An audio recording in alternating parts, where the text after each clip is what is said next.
Hey guys, sorry for the technical glitches. This is Viz from Dead Talk Live. I don't know what happened after that T Dog death scene was so devastating that my entire software decided to crap out. Anyway, guys, I want to welcome our very special guest tonight, IronE Singleton, who played T Dog, our beloved Theodore Douglas on The Walking Dead. IronE, thank you, welcome, and damn, you are a patient man for having to wait through that. And just thank It's you so much for being here tonight. How you doing? I am wonderful. Thank you so much for having me. Hello, guys. How's everybody? Hope you're doing well, everybody. Oh man, and everybody again, my apologies as you guys have been watching me every day. Of course, this happened tonight, with IronE. Like I said, it didn't like that death scene the way T Dog went out on The Walking Dead. So, IronE, man, I love asking this question to the cast members who were on The Walking Dead from the very beginning, like you were. How did the atmosphere on the set change from season to season, all the way up to season three? Oh man. Well, we were, we came back for season two. We had to get the dirt off our shoulders a bit, because the show had taken off. It was like it was season one. We were just working another job, and it was like, okay, got another job, got another paycheck. That's fine. That's cool. Hopefully, we'll have 15 or 20 people to tune in and watch a show about zombies. And when we premiered, we debuted at 6.4 million or something. Uh We were huh. like, what? Yeah. So when we got back to the set, we were just kind of feeling ourselves a little bit like this is awesome. And then season three, it just seemed like we were family. We had bonded. For me, I think the bonding happened really, really early on season one. But it seemed like we just had been knowing each other for a long time. Season two, when we came back. But yeah, It just felt like by season three. I mean, by a lot of people's standards, season three is like the best season of The Walking Dead, and it had reached like its peak viewership, and it continued it for several years on. 15 million to 20 million per week, man, that's crazy.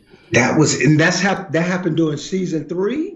Yeah, well, it had reached its biggest viewership between three and five, where it was averaging 15 to 20 million per week. Yeah, crazy, crazy. Now, when they were trying to cast trying to find the original members, who's going to start this show off, right? We've heard Mhm. stories of people reading for different roles. Was it the same for you, or did you know that you were auditioning for T Dog? Oh yeah, yeah. I knew I was auditioning for T Dog at the very beginning because I mean, they did that when the show got hot. Yeah. So when people knew about the show, so they couldn't give it away to the people that were auditioning. So it was a sneak attack for them. But for me, starting out, it was like, yeah, T Dog. Awesome, awesome. Yeah, Lou Temple said. I heard Lou Temple. I think you interviewed Lou Yeah, Temple. yeah, we've had him on. I think he said he was reading for T Dog. Said Yeah, he. I think he said he auditioned for T Dog or something, right? yeah, and practically everyone from that season one read for Daryl. I Oh, mean, yeah, really? it finally landed on Norman, but John Bernthal read it. I mean, every guest I've had from season one told me that they were reading for Daryl or Merle. Oh, you. Okay, and it didn't. They just they set that Michael Rooker, who we're going to get to a question with him here soon. He had the more edgier to be the bad brother of the two. You know what I mean? And Yeah. they settle. I mean, they didn't settle. Michael Rooker is awesome as Merle, and they gave Daryl the character like your character who wasn't in the comic books to Norman Reedus. Right. I think what Rita said that, I mean, they loved Rita, so they wanted to have him in there. So they created the role of Daryl for Rita's, Yeah, if I understand correctly, if my memory serves me correctly. But was Merle an original in the comics? yeah, But yeah, He was an original. Merle was in the comics. Daryl was not. They wanted to put in this extra character, and Daryl, they just didn't know what to do with him, right? They didn't know Yeah. how exactly they wanted that character to play out from all the stories that I've heard. They weren't quite sure if they were going to make him a bad guy or this or that. Finally they settled on Daryl and Norman being his brother.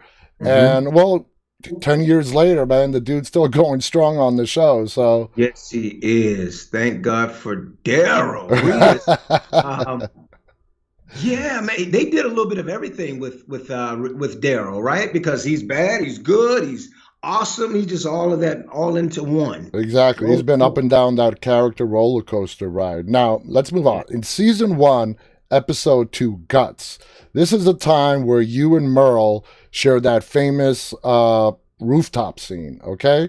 Played Mhm. by Michael Rooker, who's awesome. You're awesome. What was it like working with Michael Rooker on such an emotionally intense scene? Well, first of all, I was working with a legend, so I consider him a living legend then. So I was just excited to put my acting chops to work against somebody that I highly respected in the industry. I was like, okay, now all these years of training that I've gotten, now I get to, go toe to toe with Michael Rooker. So I had a lot of admiration for him, and I was just excited to do the same. That's awesome. Now, staying with that rooftop scene, Merle had some pretty hateful words and exchanges. As an actor, man, how do you mentally prepare for a scene like that? Highly emotionally charged. Do you have any kind of tricks that you do or what? Highly emotionally charged. I grew up I spent 18 years, my first 18 years were in the project. So I think that was like a highly emotionally charged environment. So highly emotionally charged is not really something that I really have to work hard for. Gotcha. Um, that was just a part of my experiences. A lot of experiences that I had that just prepared me for that. Some people are just naturally inclined towards certain things, and that was just one of my natural inclinations to get charged like that. Now, Yeah, my and I was a football player. gotcha. Totally Yeah, understand. athlete. Now, Yeah. from from what you took away from Michael Rooker playing the racist, obviously he's not a racist, he's a great guy. How did he handle that interaction with you? Did you guys have a talk before or afterwards about it? Or, how you guys are going to play it out on the screen or Mhm. anything like that? Not really. I mean, we had a little conversation about that, but we just talked about general stuff, but not necessarily that part. Maybe, we worked on the kick or something like that, but Yeah. he's so accurate. He put that kick like right near my face, was it my face or wherever, and he was perfect every time. So you guys And didn't have so, stunt doubles or anything like that? no, Oh, no. damn. So you No, got season one, we don't have any money. There's no money. It's like no, but I look forward to doing my own stunts, and I'm sure Rooker looked forward to doing his own stunts too. So, but we had to measure that. His measuring, it was perfect every time. So we worked on that probably more than anything else, probably more so than the dialogue and all of that stuff. Yeah. yeah. Oh, that's kick ass. That is just kick ass. Now, when what were let's move over to season two, okay? What were the emotions amongst the cast and crew when Jeffrey DeMunn, who played Dale, left the show? Oh man, it was somber. It was somber because it was revolving. That whole thing revolved around Frank Darabont. I know. I heard a story. He wanted to go because he was upset of what happened to Darabont, and they wrote Yeah, him off on his request. yeah. So I think that was part of what really brought us to. That's what it was.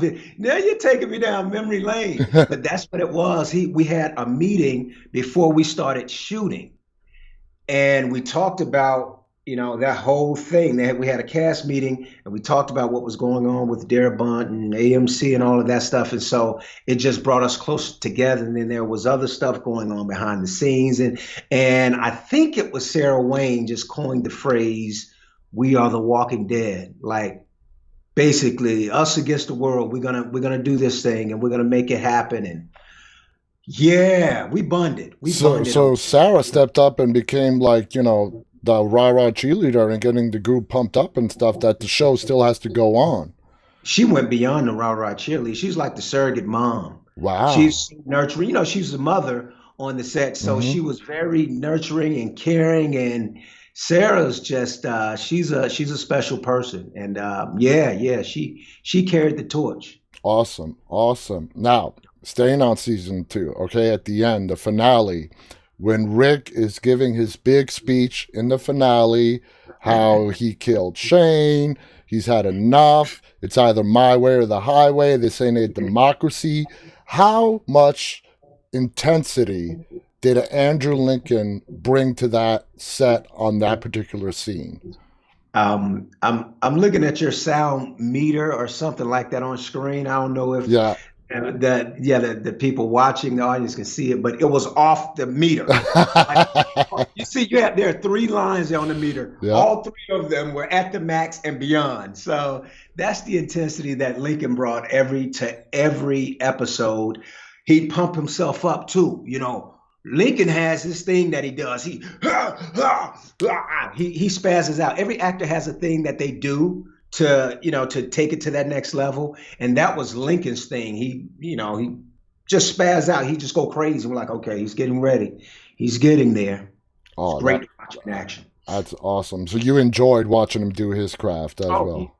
oh That's yeah, awesome. yes. We're gonna get back to The Walking Dead. I want to flip over for a little while onto your acting school and your studio called IronE School of the Arts and the services you offer. I'm gonna bring up your studio's website address right here so people can find it and screenshot it. Guys, there's the address. Screenshot it so you guys can check it out after Excellent. the show. Very easy to remember. IronESA.com. Let me also get started by showing some of the promotional stuff that you guys offer. Okay, here's the headshot of you, IronE Singleton as T Dog. Kick ass, a badass shot, man. Badass shot. And here's the postcard that you guys have as well, listing all the services, Yes. including virtual personal training, coaching, auditioning, taping. I mean, you guys offer a wide variety of service. And I want to ask you about a lot of those things that you guys offer. Now, your studio does, like I said, offers a wide variety of service from acting lessons to audition coaching. Share with us some more information, like what is beyond that, what is the IronE School of Arts about? Irony School of the Arts. Just to sum it up, I say truth and love because that is my mission in life. That's my walk. And like I told you, I spent 18 years in the projects. My first 18 years here on this earth were very turbulent, and to say the least. And so when I lost my mom at 18, Wow. God saved me from that because I was out there and I just was not caring too much about many things, but I had an epiphany and God told me why I was here. And God said it's to give truth and love to the world. And so this IronE School of the Arts is just an extension of that. So my students come in, I generally focus on that. And that's how we connect with one another. Because as an actor, you connect with an audience through that. If you're able to connect truth and love, you connect on a higher level. Mm-hmm. And that's what my teaching is. I try to take it to that higher level, another plane, as opposed to being mundane on this level, because it's hard for us to communicate. People yell and scream. When people are yelling and screaming at one another, through one another, it's on this plane. Yeah. But I focus on taking us to this level right here, and it's all positivity. It's just a beautiful thing. And then I do a lot of psycho analyzing too. So I bring that into it because as human beings, we have our backgrounds, we have our baggage, and I try to focus on the baggage in order, for us to fly. We got to be able to get that baggage off our shoulders, the stuff that holds us down. So Yeah. I focus on that as well, and it gives us an opportunity to kind of tap into that emotional aspect, which is called affective memory, for us to be able to recall, what we've been through in life, the stuff that just kind of, gave us a lot of problems, the stuff that disturbed us in life.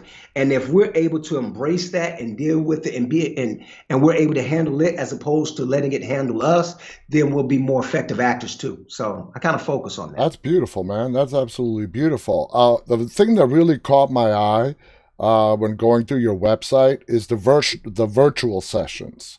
How does that work, and how effective do you find it as a teacher doing lessons virtually in this world that we live in today? It's the world we got to embrace. It's the world that we have. So how do you deal, with it on a virtual setting as opposed to an in-person student-teacher relationship setting? I think that the virtual setting is great because of COVID. Virtual is because if I do a live session now, we'd have to keep our 6 feet. Well, we're actually like 12 feet. Yep. Because we're still learning about this COVID thing. So it offers that safety. And, we still cover everything. I still teach the same stuff that I teach in person.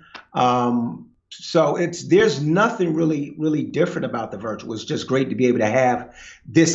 See, if COVID had happened 10, 15 years ago, then I'd be in trouble. We'd be in trouble because we wouldn't be able to do this. But it's great. Virtual is good. And you'd be surprised how many people in chats and in messages say, "I want to be on The Walking Dead." I'm like, great, good for you. Are you an actor? They just want to be on The Walking Dead. And, I'm like, all right, are you an actor?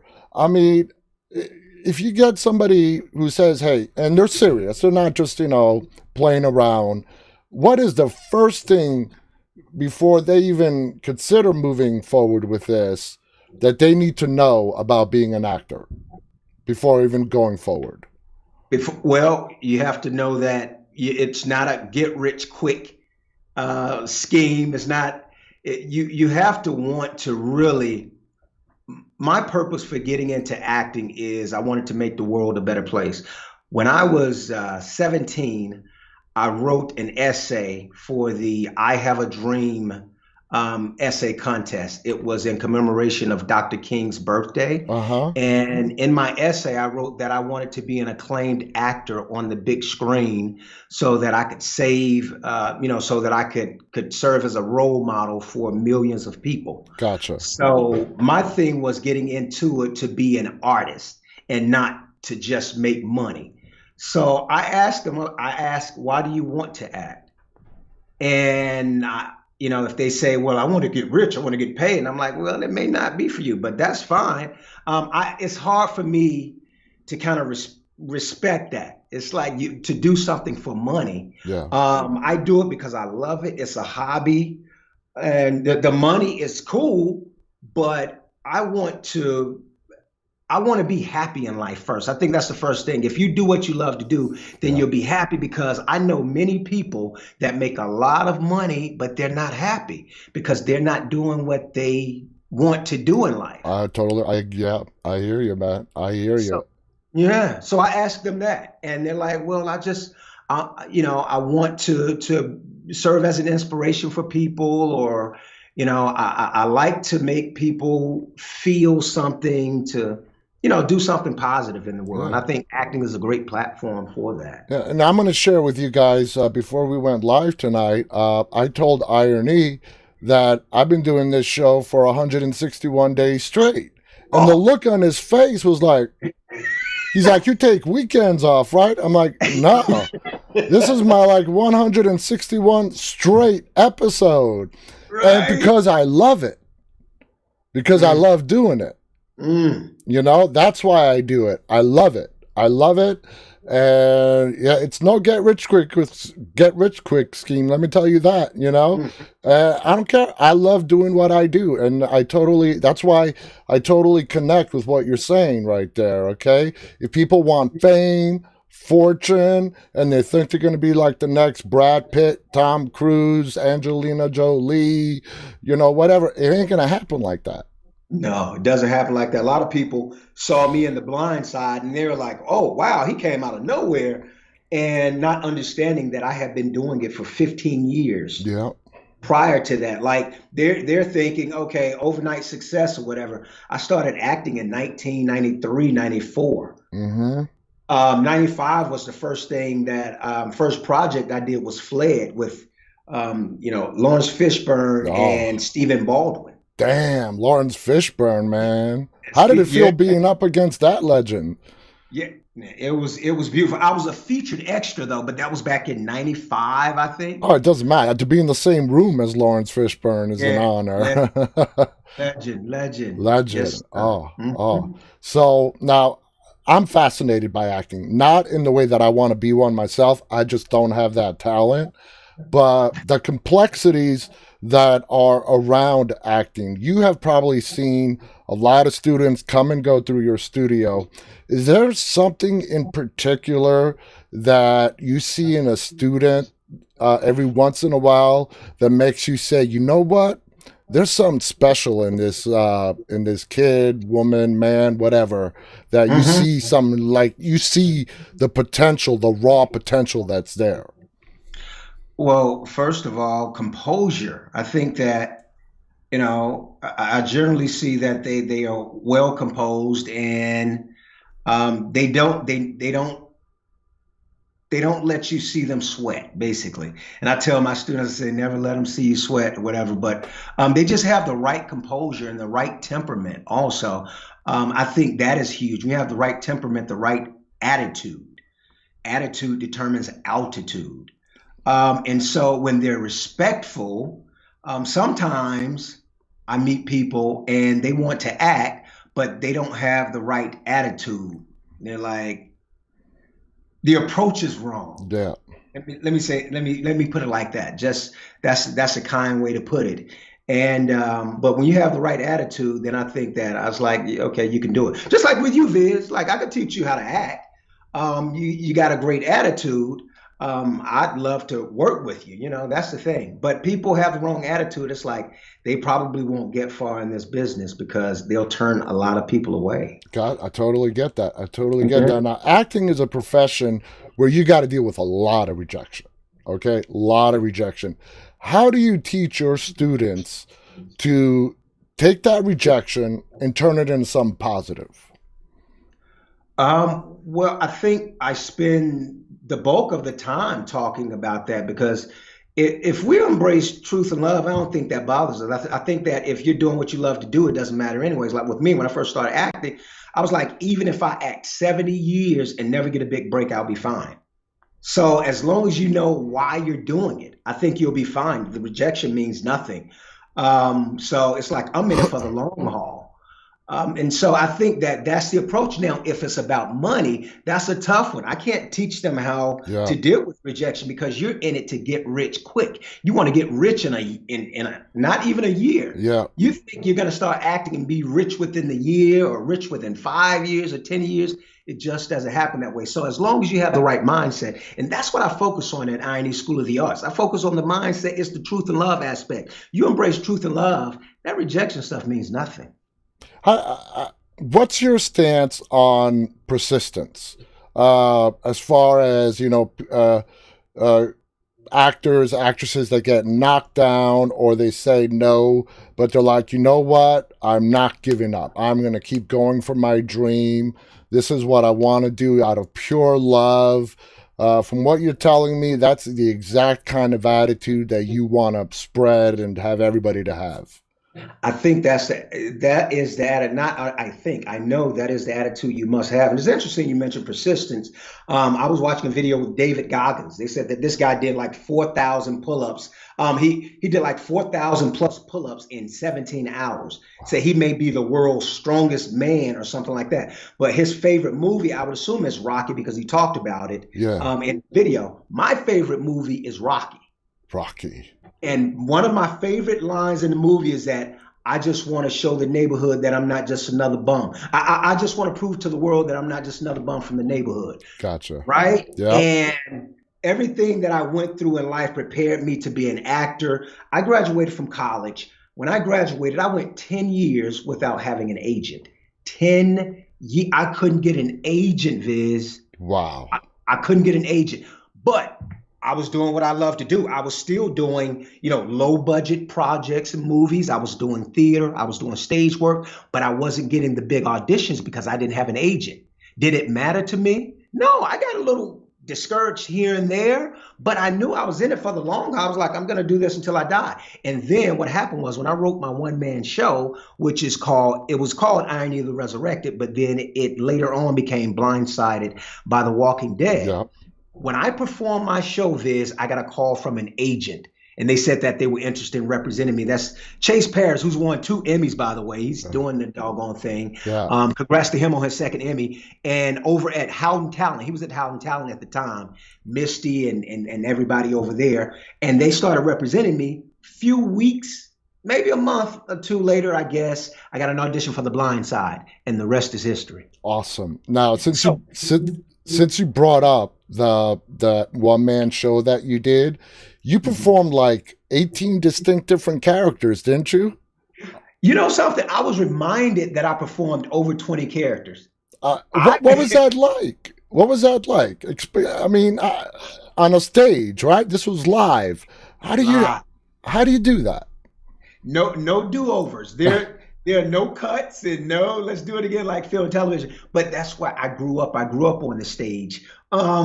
It was exhilarating because I was playing 20 plus characters and I got to jump out of this character to jump into the other one. And a lot of people think when they hear one man show, they think like a stand-up comedy performance, a stand-up something, talking to the audience the whole time. No, I'm doing a play with just me interacting with different characters played by me. And I have a block and a chair on stage. That's my set. I thought it was the most challenging thing. It's the most challenging thing I've ever done. When I was in college, an acting student, I was told that I heard an A-list actor at the time, I don't know who said it, Pacino or De Niro or somebody, said if you're able to do Shakespeare, then you've arrived as an actor and you can handle it all. But then I grew to learn that for me, it was a one-man show. Because in that one-man show, I do Shakespeare also. That is so cool. Along with all of these other characters, and I'm on stage an hour, 45 minutes by myself. If you can hold the audience's attention for an hour, 45 minutes, then I think you did your job. You did your job. Yeah. Now, you mentioned the title. You changed it over to Blindsided by The Walking Dead or something like that. Blindsided seems to be a term that has some special meaning to you. Is that true? Or is it just a word that, you resonate with? No, it's a combination of my 2 biggest projects, The Blind Side and The Walking Dead. So Blind Side and The Walking Dead, I put those 2 together because The Blind Side, being the biggest sports movie, beat out my favorite movie, Rocky. So, which it's like there's so many connections there. And then I added The Walking Dead to it. But blindsided, meaning I didn't see it. People didn't see it coming. Basically, me being in the biggest sports movie ever, me playing a role that could have very well been my life. It was my life story, but I could have ended up being that guy throughout, like even right now in this, I remember your character very well in Blindside. That was the type of neighborhood that I grew up in. But even where we shot that scene, I used to hang out in that neighborhood, Viz. Damn. When I was coming up, when I was a teenager, I used to hang out in Thomasville. It was that neighborhood was called Thomasville Heights. Gotcha.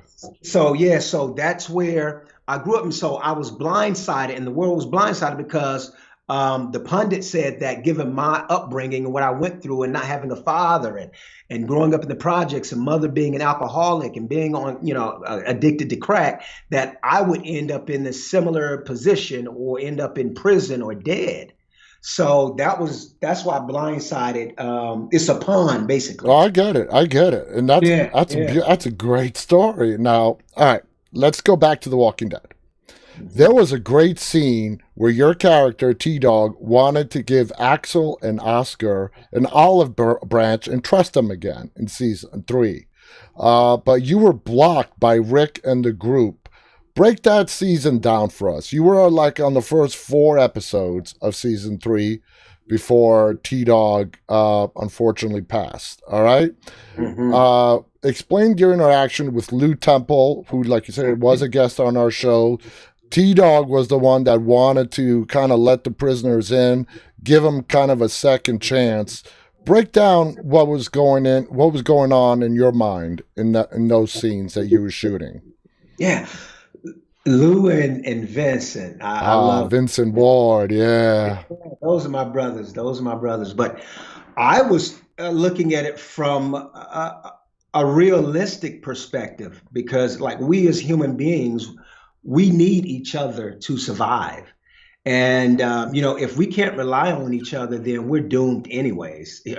Humanity is doomed if we can't rely on our fellow brother or our fellow sister. So to kind of push them out like that, it's kind of symbolic of real life when we just don't show each other love, and that's just not the way a society prospers. And so that was my thinking. Yeah, and was T Dog also in the mindset, you know what? This is a new world. What they did in the old world, it doesn't really matter anymore why they were in prison.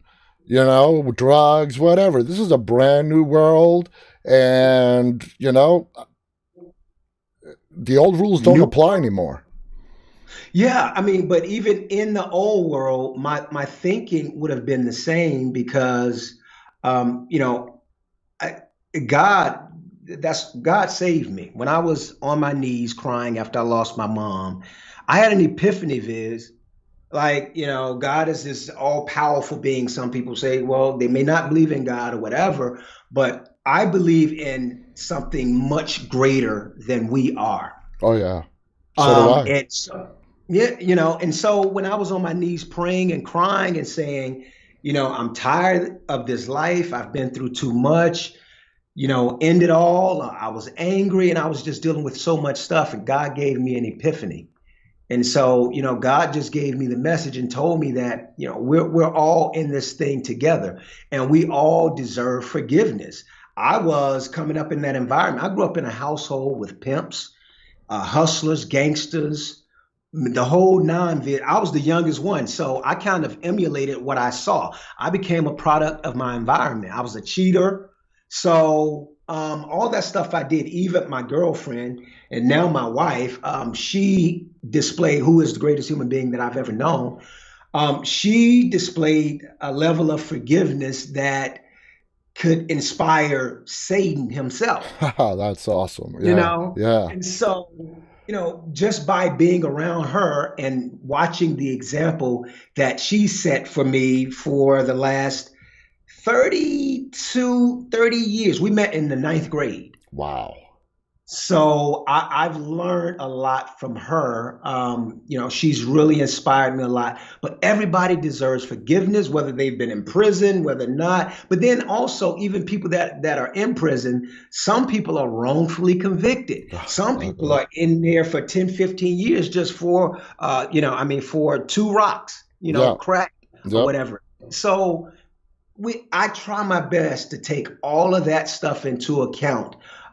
We all deserve forgiveness and we all deserve a second chance. And you funnel that into your performances. All Always I think about my upbringing. Yeah. Somebody asked me that before and they were like, do you ever use your experiences or where you grew up as motivation or as inspiration? I'm like, all the time. Because if I want to get emotional, I just think back to what God brought me through. Yeah, I hear There you. were so many near death moments, Viz, that God allowed me to get through. I mean, of course, I had to think and make the right decisions because it's all about choices. God gives us the ability to make choices. We can choose to do right or we can choose to do wrong. And at certain moments in my life, I chose to do the right thing. So, but yeah, I think about my experience. That's the effective memory I was talking to you about earlier.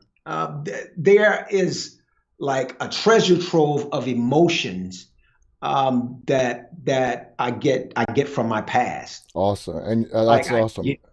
And you just draw strength on that. Now, T Dog was and will always be one of the favorite characters on The Walking Dead. Always. He committed the ultimate sacrifice, risking his life to save Carol in season 3 when the walkers overran the prison. Did you feel like it was part of his guilt for what happened with Merle leaving it on the rooftop, or was it just pure love and compassion for Carol at that time? Love and compassion. Yeah, it was love and compassion, which was dealing with Merle's situation too, because it's all intertwined. So Gotcha. that love and compassion tied into leaving Merle on the rooftop, tied into his love for the group, tied into his love for Axel and Oscar. So because we're all interconnected, that's harmonious twinness, Yeah. which stems from a way of living called Mayat. And I try to practice that because we're all one. We're one with not just humanity, but we're one with nature, which, hopefully we'll get a handle on this climate thing. We Yeah. have to understand that if we don't take care of it, it's not going to take care of us. Yeah, totally get that. Now, next to Shane, T-Dog was the biggest member of the original group, the OG, like you guys say, okay, of survivors. Yeah. Yeah. And Dale as well. You went out as a hero. Let's say T-Dog survived. Would we see T-Dog the loyal follower in the years that followed? Or would we see T-Dog breaking bad at some point? No, he's the Lord. you T Dog's never the you Lord never of thought all. of that, huh? T-Dog breaking bad, maybe? Yeah, I never gave that thought. No, T Dog's loyal to the end. And that's what I mean. That's who I think they started writing for me during season 2 somewhere, but definitely during season 3, because at the end you showed the clip where he said, "This is God's plan. He'll Mm-hmm. take care of me, always has." I think the writer started channeling who I am as a person, and I'm big on loyalty. I I will die for loyalty. So that's just who I am. And I think they're like, well, there's no way we're going to, send T Dog in any other direction because we think that that's how IronE would want it, perhaps. And you bring up an interesting point that another one of my guests, and I'm forgetting who, said the same thing, that after being on The Walking Dead for a while, this is what makes part of one of the greatest things about working on The Walking Dead, from what I've heard, is the writers actually start writing the scenes to the actor's strength, like the actor's personality. With you, that scene, God is going to take care of me. And what you just said, you sort of confirmed it. The writers took a part of you and wrote him into T-Dog. I Yeah, mean, yeah. what do you think? Is that normal in the industry, or is that something like really unique to The Walking Dead? Not. I think it's a little bit of both. I think, yeah, you could find that across the board. I think that great writers understand that, where the strengths lie. If somebody is naturally inclined towards, a certain demeanor, or if they have a certain character, it's just wise for a writer to just kind of focus on that because they may get a better performance. But as an actor, it's easier to tap into it. Yeah, Like if I'm playing something that's totally remote from who I am, I have to work harder to find that. But makes if total I'm playing sense. somebody, yeah, if I'm playing somebody similar to him, like we could get an actor, we could get somebody off the street, and maybe they've never acted, never taken an acting class, but we just say, I just want you to be you. Like I wrote my first movie called White Man, Black Man, Jew Man in 2007, and I wrote around the individuals that I wanted in my movie. I wrote based on their personality, That's based on their personality traits and based on their personalities. yeah. I wrote it specifically for them because some of them had never acted before. Like some of my main characters had never acted. I just said, I want you to play this as you. How would you respond like that? And I think anybody can act as themselves. They're just being themselves. Exactly. Although when you put if they don't have any inhibitions or whatever, if they're not shy in front of the camera, if they have personality, it's like just be who you are, you will be fine. And I feel like as a director, I can get the best out of my actors too. Just be you, and it works well that way. Uh, you know, it's another thing I thought of. If somebody came up to me, like you just said, and say, okay, we want you to play this role, the only thing I would tell them, please make it be as much like myself as possible. And you would probably win an Oscar for getting nominated for an Oscar, Viz. All right. I mean, but think about it. Yeah, it makes perfect sense. It makes Yeah. perfect sense. Now, how did you get that tragic news that T-Dog was going to die? How did they tell you? I was in my trailer, if I recall correctly, when I first got the call that I ignored Mm. because Glenn Mazzara called me. He was the showrunner at the time, and we started playing phone tag. He called. I listened to the message, and he was like, "IronE, I need to talk to you." It was slightly somber. It was kind of somber like that. And as an actor, we're trained to read tone and so many things you just have to, you listen for. Yeah. But as human beings, we can do that. If we have a high level of discernment, you can kind of pick up on people's Okay. tones, if they're in a good mood, if they're in a bad mood, whatever it is. Read between And the so, lines. what's that? It's like reading between the lines of what's being Yes, said to yes. you. Yeah. Yes, exactly. That's what it is. So he was subtexting subconsciously. That's what it is. Reading between the lines is kind of like subtexting. Yeah. He subtexted to me that it's time for T Dog to be eliminated from the show. So I teach my actors, you can say so many things without saying it. Hmm. So I heard him, and he said, give me a call when you get this message. And I probably called him when I knew he was busy on the set or something. I think I was probably like, okay, Glenn is okay. He's busy right now. Let me call. Glenn, hey, whatever. I don't know, but I avoided him. I avoided Glenn for about 2 weeks, I guess. I don't know. And finally, he finally caught up with me. He was like, "You've been fantastic on the show. You've done a wonderful job with T Dog, and but it's time to say goodbye to T Dog." Like, How did you take the news? bittersweet. I had been, but more sweet than bitter. I had been a part of the biggest television show in basic cable history at that Uh, time. I don't know what it It's is now. it's still Walking Something. Dead is pushing new frontiers with every episode, man. It's still breaking all the rules. I'm so proud of everybody. Oh my goodness. So I had been a part of that. And not only that, I was a part of it from the beginning. And I got the opportunity to meet so many beautiful people within the cast, within the crew, within around the world, all of these beautiful fans, to share this energy with, all this love, going to all of these different conventions. And it was just so awesome to have been a part of it. That's why I said sweeter than bitter. Bitter because I'm leaving family behind, like my second family in a sense, and all those great memories, all those hugs and handshakes and kisses would no longer happen. Yeah, yeah. So, yeah, I get it, man. Bittersweet. I totally get yeah. that. I Uh, should say sweet bitter though, Viz. Sweet bitter, sweet bitter, Sweet bitter. 90% sweet, 10% bitter.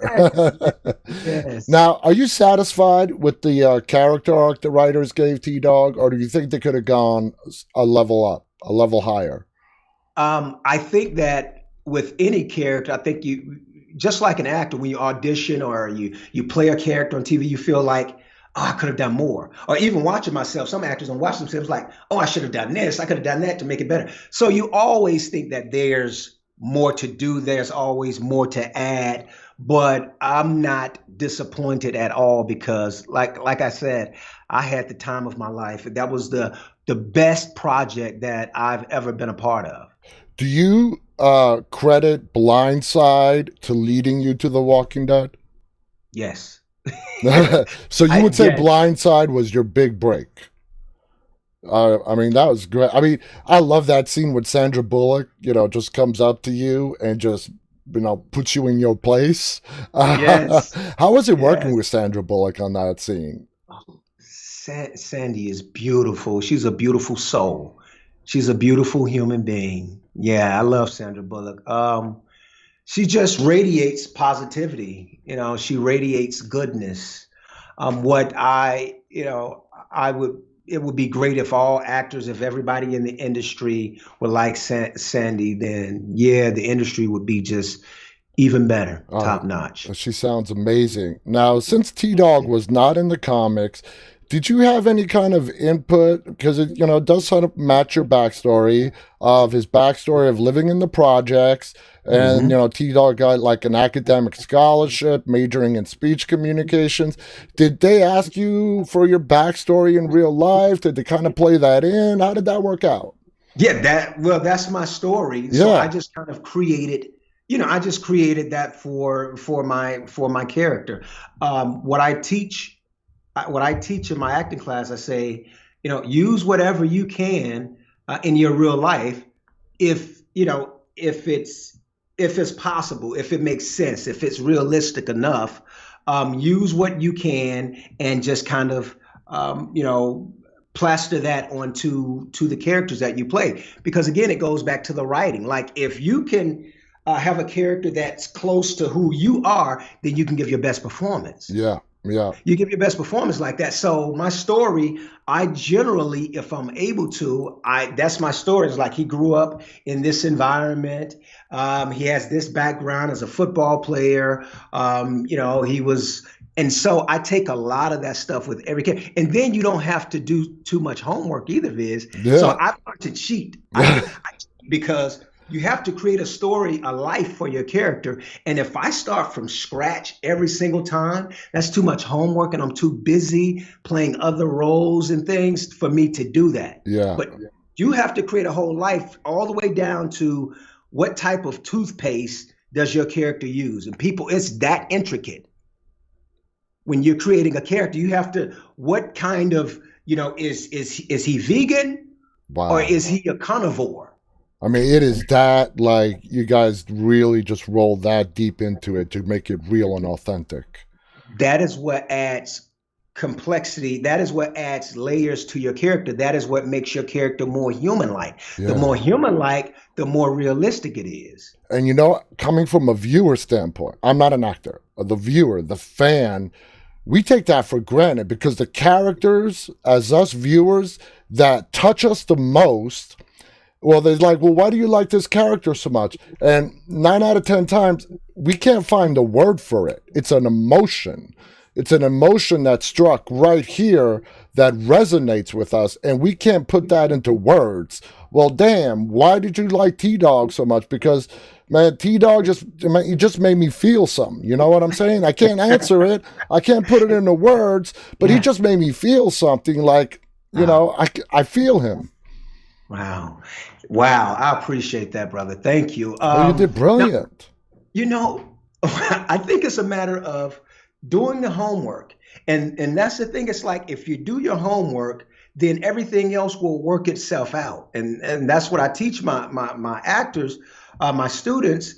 If you don't do the homework, it'll show. It's Yeah. like that character has no layers to him. He's just not, or she's not real enough for me. But the more human like, then the better the performance is. Oh, that is so awesome. I want to move on to Stephen Yen, okay, who played Yes. Glenn.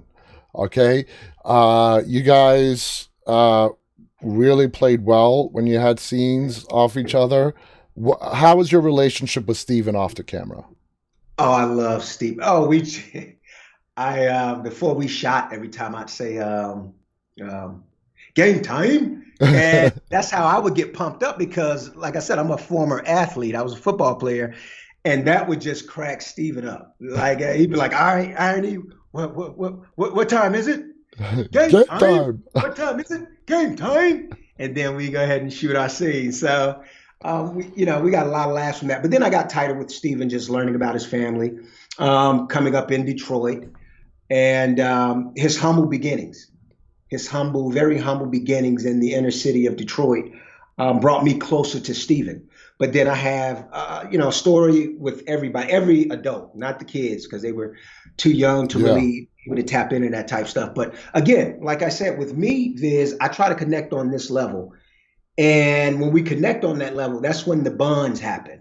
So I did a lot of that, including with Stephen Young also. Now, obviously, whether you continued watching the show or not is irrelevant, that over the years, only two people remain from your group that you started out with. Yeah. Hearing about the death, I don't know if you watched it or not, but how did it make you feel like when Glenn, he died a very vicious death on the show? So when you heard or watched how Steven was going to be written off the show, what kind of emotions did that draw out of you as a fan or a viewer or a friend of Steven? I didn't watch it as much afterwards. Oh, that's, That was yeah, that that's was a mighty blow, Viz, because and I know exactly where I was. It was like it was real life or something. But we were in Denver, Colorado, at a convention, and we were in a ballroom, and we were all watching it together. And I was actually standing with Cutlass was in there with us. So Abraham, oh, they got it Cudlitz the has been on same. our show too. Cutlass, Mikey, awesome. my Michael is awesome, man. Michael is Yeah. awesome. Yeah, he is, man. I love Cutlass. So he was there with us watching the show, and right before, I don't know who was bludgeoned for, who got bludgeoned for. Was it Steven? Abraham, It was Abraham. Cudlitz got it first. Cutlass got blood, yes, and then he walked out right before it happened, though. So I was like, Ah. "Uh-oh, what's about to happen?" Oh, so he didn't Uh-oh. even tell you guys what was about to happen.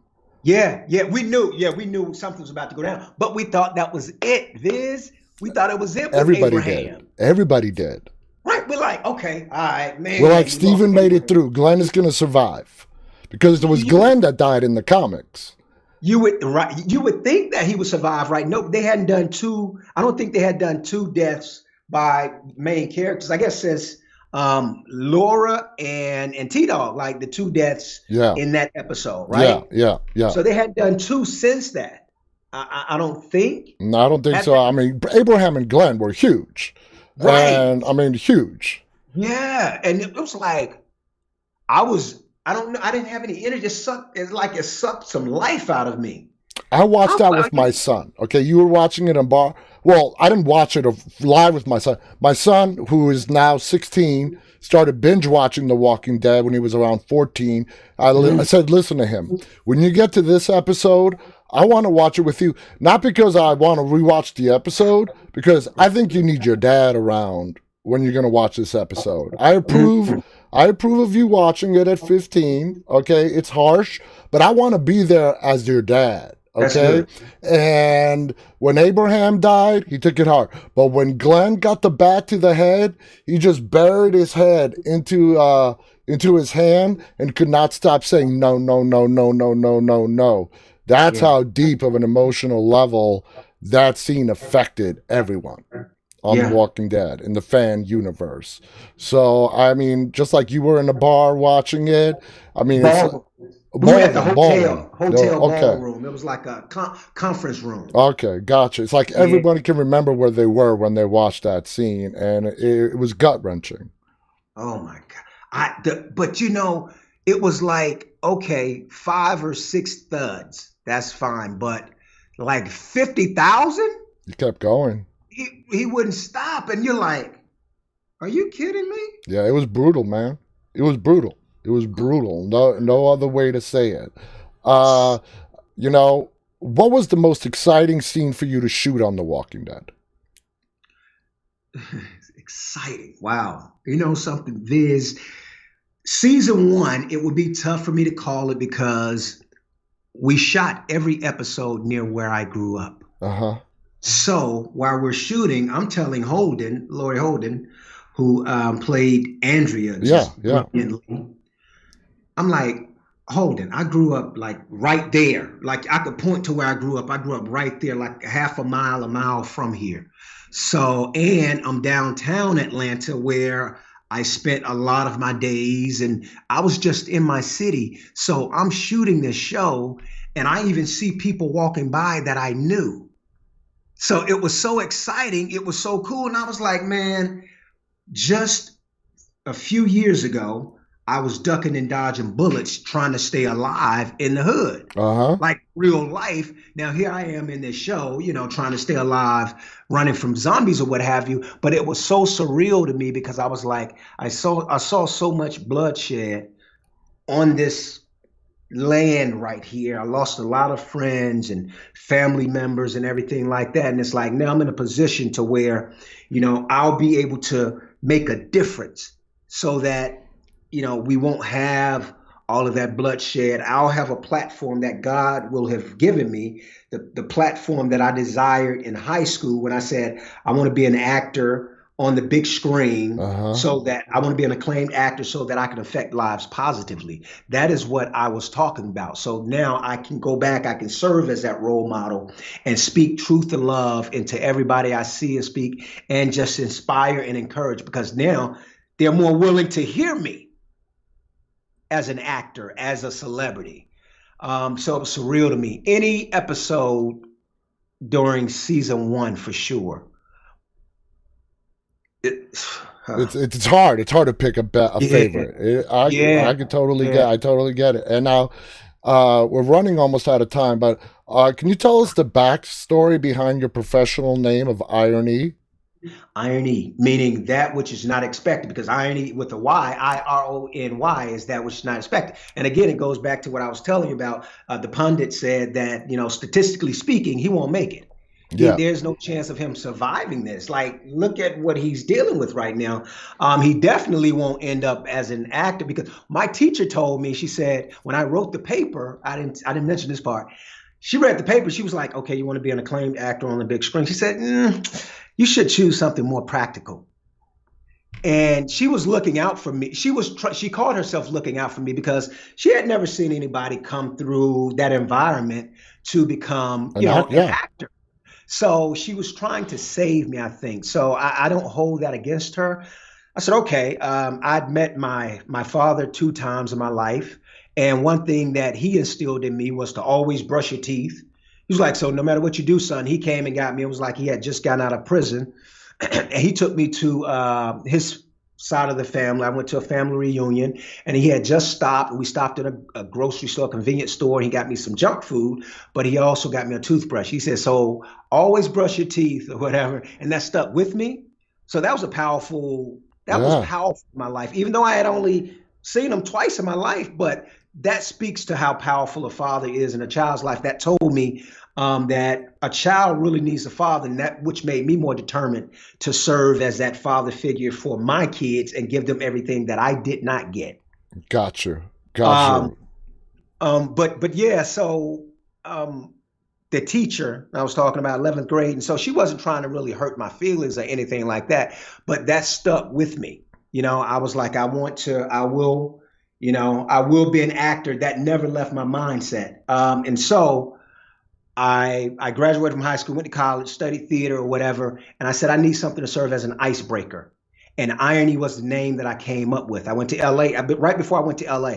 I said I need something to serve as an icebreaker. I got to LA and they're like, what does IronE mean? I said, well, people said I wouldn't make it. They thought I wouldn't make it because of where I came up. So it was just an icebreaker, start the conversation. And plus, my focus, my mission is to put truth and love in the world. So that was a great icebreaker, a great start for that. Oh, that's a great story, man. All right, I got it. We're at it. We're almost out of time. We Right. got a minute, but I Right. got to ask this one question. I read an interview that you did in which Norman Reedus made you gag during that famous well walker scene. He had you dry heaving. What the hell did he say to you It was a that made you combination. dry heave? It was a combination of this because the morning we were at base camp and we were on our way to set to shoot, and I was on the van first. I had my breakfast because I was, I would eat late or whatever I was doing. So, but I had my breakfast and I had some sausage links, and they were really ugly looking links. They weren't the best looking sausage links. And Rita's got on the van and he looked at it. He was like, what's that, poop? He's like, what's that, poop? And I was like, what? Are you serious? I'm eating my breakfast. You're asking if this is poop. So we got to the set and we were shooting like the well walker scene. Yeah. And we were out, all this dirt. We were on top of all this dirt. And so we were kicking up a lot of dust. And Billy was the director of that episode. So I got a lot of dust caught in my throat as well. And so every time we shot, I started gagging because I was thinking about the image that Rita's put in my head with the sausage links, because I had eaten the sausage. I had already eaten most of the sausage. And the dirt, the dust getting in my throat.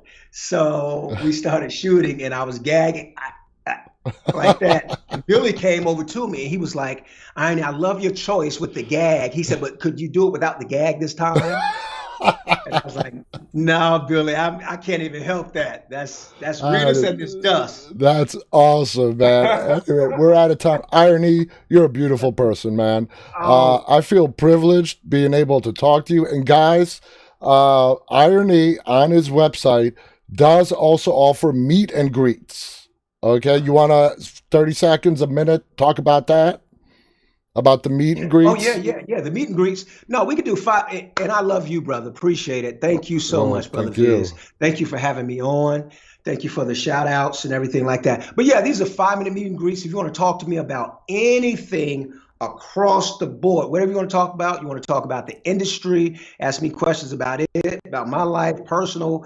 I have really no skeletons in my closet. I'm willing to talk about anything. I'm an open book, which literally, because I wrote my book, Blind Side of the Walking Dead. So I talk about a lot of stuff in there that would make people, like, yeah, they'd be like, wow, he said that. So we can discuss anything you like to discuss. And you could go to, I think you put it up there though. The website is right there. Yeah, it's right there. IronESA.com. It's right below your name. Yeah. It's with the picture too. I think the T-Dog picture. Yeah, let me bring that back up as well. The T-Dog picture, which is right here. There we go. There it is. There it is. Yep. The meet and greets. Virtual Zoom one-on-one or group meet and greets with IronE Singleton as T-Dog. So guys, take a snapshot of this on your phones if you're watching it, or your computers, and that's exactly where you can meet with IronE Singleton. And damn, it's better than going to therapy, man, talking to you.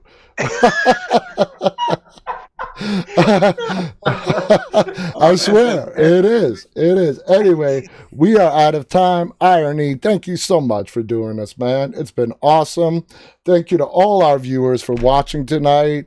I hope you enjoyed this conversation as much as we did. I'll be back on the air for episode like 106 and something tomorrow. Guys, take care. And until then, from IronE and me, stay walking. Always, guys. Later.